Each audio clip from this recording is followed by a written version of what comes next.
आप लोगों को विभवांतर अथवा पोटेंशियल ऑफ डिफरेंसेस के बारे में बताएंगे। तो पूरी जानकारी के लिए मेरा पूरा वीडियो अंत तक ध्यान से देखिए। चलिए शुरू करते हैं।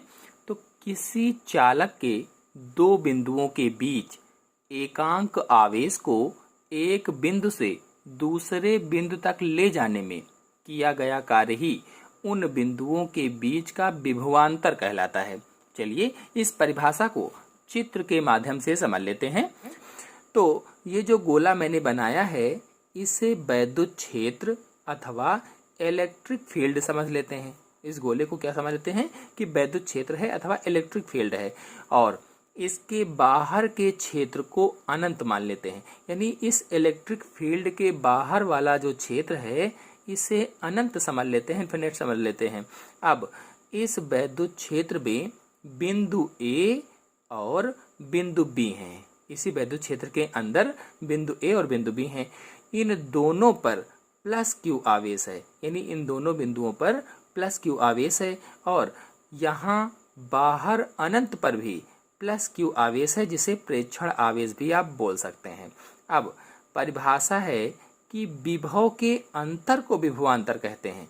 तो पहले इन दोनों बिंदुओं पर विभव ज्ञात कर लेते हैं, यानी A और B पर विभव ज्ञात कर लेते हैं कि कितना कितना है।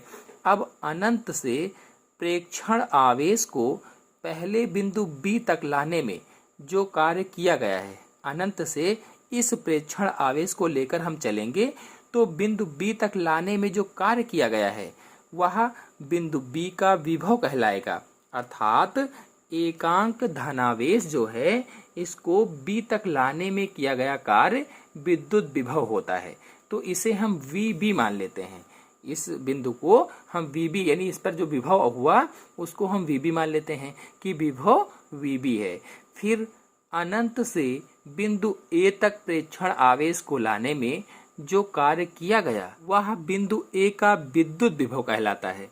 अर्थात एकांक धनावेश को बिंदु A तक लाने में किया गया कार्य विद्युत विभव हुआ, और इसे हम VA मान लेते हैं। इसे क्या मानेंगे?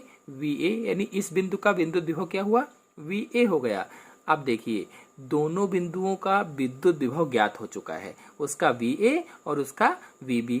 अब परिभाषा है कि दोनों बिंदुओं के बीच के अंतर को विभवांतर कहते हैं। तो दोनों का अंतर क्या होगा? विभवांतर बराबर, यानी विभवांतर V बराबर VA माइनस VB। दोनों को घटा देंगे तो विभवांतर निकल आएगा, मतलब W/Q आवेश प्रेक्षण वाला। मतलब यदि एक बिंदु से दूसरे बिंदु तक Q कूलाम द्वारा गति करने में किया गया कार्य W जूल है, Q कूलाम के द्वारा गति करने में किया गया कार्य W जूल है, तो इन दोनों बिंदुओं के बीच विभवांतर बराबर कार्य बटे आवेश। इन दोनों बिंदुओं के बीच विभवांतर क्या होगा? विभवांतर बराबर कार्य बटे प्रवाहित आवेश, यानी V बराबर W/Q। अब इसी सूत्र से विभवांतर का मात्रक भी निकाल लेते हैं, यह निकल आएगा। तो W का मतलब है वर्क या कार्य, और कार्य का मात्रक होता है जूल, बटे में है Q, यानी V बराबर W/Q था तो बटे में Q है, तो Q का मतलब होता है आवेश, और आवेश का मात्रक होता है कूलाम। तो अब विभवांतर का मात्रक क्या होगा? जूल बटे कूलाम, अर्थात जूल प्रति कूलाम, अथवा इसी को वोल्ट भी कहा जाता है। यानी जूल बटे कूलाम को या जूल प्रति कूलाम को वोल्ट भी कहा जाता है। वोल्ट की परिभाषा क्या होगी? यदि किसी चालक के दो बिंदुओं के बीच एक कूलाम आवेश को प्रवाहित करने में 1 जूल कार्य करना पड़े तो उन दोनों बिंदुओं के बीच का विभवांतर 1 वोल्ट होगा। ये वोल्ट की परिभाषा हो जाएगी। तो विभवांतर का मात्रक वोल्ट भी होता है या जूल प्रति कूलाम भी होता है। चलिए एक बार और विभवांतर की परिभाषा को चित्र के माध्यम से समझ लेते हैं। तो माना ये कोई विद्युत क्षेत्र है, ये जो गोला मैंने बनाया है इसको हम लोग विद्युत क्षेत्र मान लेते हैं, और इसमें कोई दो बिंदु A और बिंदु B हैं। दो बिंदु हैं इसके अंदर, बिंदु A और बिंदु B। A और B के बीच ही विभवांतर निकालना है, यानी इन्हीं दोनों बिंदुओं के बीच हमें विभव का अंतर निकालना है। और B पर भी प्लस आवेश है और A पर भी प्लस आवेश है, यानी इन दोनों पर प्लस Q आवेश हम इसको मान लेते हैं। मतलब दोनों पर आवेश कैसा है? प्लस है। अब हम ये मान लेते हैं कि 1 कूलाम आवेश को A तक लाना है, 1 कूलाम आवेश को B से A तक लाना है। जब यहाँ से A की तरफ चलते हैं, यहाँ से चलते हैं यानी B से चलते हैं A की तरफ, तो A वाला आवेश B वाले को प्रतिकर्षित करता है। क्यों प्रतिकर्षित करता है? कि दोनों प्लस प्लस हैं, इसलिए वो उसे प्रतिकर्षित करता है, धक्का देता है कह लीजिए। मतलब A पर भी प्लस और B पर भी प्लस आवेश होंगे तो वे एक दूसरे को प्रतिकर्षित करेंगे, या कह लीजिए कि धक्का देंगे कि मेरी तरफ ना आओ, मेरे पास ना आओ।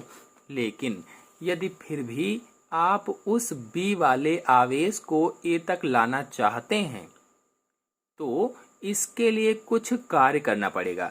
मतलब जबरदस्ती जाना ही है तो उसके खिलाफ कुछ कार्य करना होगा।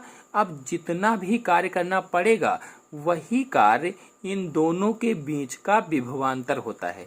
तो कुल मिलाकर अर्थ यह हुआ कि किन्हीं दो बिंदुओं के बीच विद्युत विभव के अंतर को ही विभवांतर कहते हैं, अथवा सीधी सी भाषा में कहें तो विभव के अंतर को ही विभवांतर कहा जाता है।